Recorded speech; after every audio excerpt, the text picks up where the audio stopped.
বিরতির পর স্বাগত।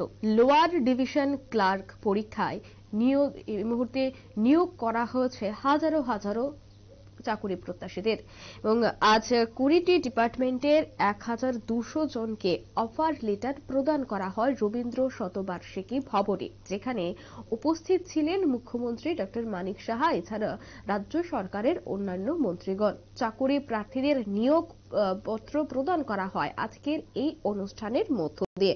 যারাই লোয়ার ডিভিশন ক্লার্ক পরীক্ষায় উত্তীর্ণ হয়েছে তাদেরকে বিভিন্ন ডিপার্টমেন্টে নিয়োগ করা হচ্ছে। একে একে প্রত্যেকটি পর্ব সম্পন্ন হচ্ছে।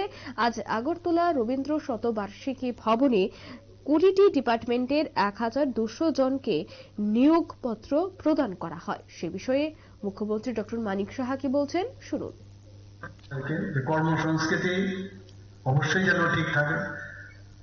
আপনারা গিয়ে দেখবেন ব্যাংকে, আমি এখনো ব্যাংকের কর্মচারী যারা আছে একদম টাইমলি, এখন তো আরো মুশকিল।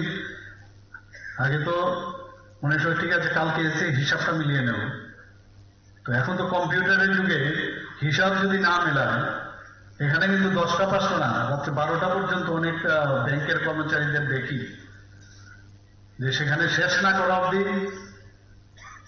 সে বেরোতেই পারে। আমাদের 10টা 5টার যে চিন্তা ভাবনা তার থেকে বেরিয়ে, কারণ আমাদের যারা আধিকারিকরা আছেন এখানে আমি দেখি আমাদের সাথে কাজ করেন, রাত্রে 12টা পর্যন্ত কাজ করেন। তো আপনারা যারা আজকে যুক্ত হচ্ছেন এই প্রশাসনের সাথে, আমি আপনাদেরকে বলবো যে দেশাত্মবোধের যে ভাবনা সেটা যদি না আসে, খালি মেয়ারলি আমি পেলাম খালি চাকরিটা, আমার কাজ যতটুকু তা করা, তা নয়। এবং এখন তো যেভাবে আপনারা এলডিসি আছেন, ভবিষ্যতে ইউডিসি হবেন, তারপরে আরো উপরের দিকে আপনাদের যে সার্ভিস রুল আছে সেদিকে কোথায় যাবেন। এখানে বহু যারা উপরের দিকে যারা অফিসাররা আছেন অনেকে এলডিসি পদে প্রথমে যুক্ত হয়েছেন। Future is bright.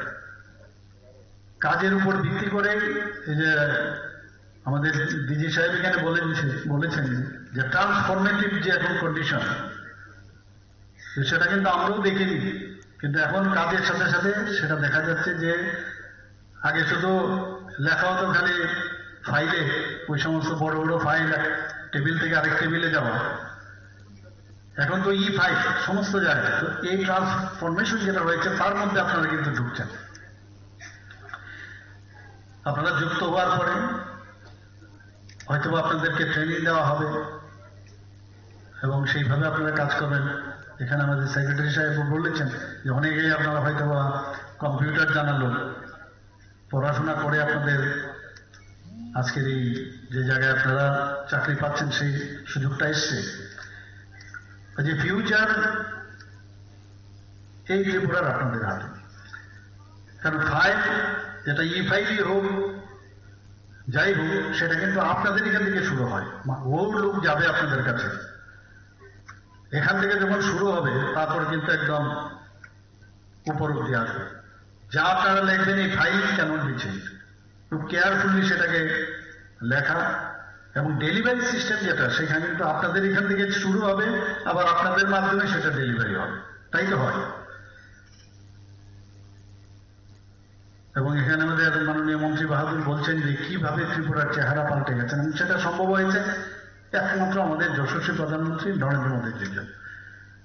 Hira model উনি দিয়েছেন এখানে, national highway, internet, roadways, railways, waterways, Airways, সব দিকে মানে যেখানে আমরা দেখছি এখন পুরো চেহারাই পাল্টে যাচ্ছে ত্রিপুরা। আপনারা শুনলেন মুখ্যমন্ত্রীর বক্তব্য। এদিন মুখ্যমন্ত্রী চাকরি প্রত্যাশী বা যারাই নতুন চাকরিতে যোগ দেবেন তাদের প্রতি একাধিক আহ্বান রেখেছেন, বিশেষ করে কর্মসংস্কৃতি যেন ঠিক থাকে এবং ট্রেনিং সহ যে একাধিক ধাপ রয়েছে সেই ধাপগুলি ফলো করা, অর্থাৎ একাধিক বিষয় নিয়ে কিন্তু উনি উনার মত ব্যক্ত করেছেন এই অনুষ্ঠানের মধ্য দিয়ে। আজ আগরতলা রবীন্দ্র শতবার্ষিকী ভবনে মুখ্যমন্ত্রীর হাত ধরে মোট 20টি দপ্তরের 1200 চাকরি প্রার্থীদের নিয়োগপত্র প্রদান করা হয়। চাকরি প্রার্থীদের এই নিয়োগপত্র প্রদান অনুষ্ঠানে উপস্থিত ছিলেন রাজ্য সরকারের একাধিক মন্ত্রীরা। মূলত আজ প্রায় 1200 জনকে অফার লেটার প্রদান করা হচ্ছে বিভিন্ন দপ্তরে এবং শুধুমাত্র আজকে নয়, আমরা এর আগেও দেখেছি মন্ত্রীদের হাত দিয়ে বিভিন্ন ডিপার্টমেন্টের চাকুরি প্রার্থীদের হাতে নিয়োগপত্র প্রদান করা হচ্ছে, আগামী দিনেও হবে। ঠিক এইভাবেই কিন্তু মুখ্যমন্ত্রী বক্তব্য রাখতে গিয়ে গোটা বিষয়টি তুলে ধরেছেন। এই মুহূর্তের সংবাদ এ পর্যন্তই। আমাদের পরবর্তী নিউজ এবং আপডেট দেখার জন্য অবশ্যই চোখ রাখবেন শুধুমাত্র নিউজ ভ্যানগার্ডের পর্দায়। ধন্যবাদ।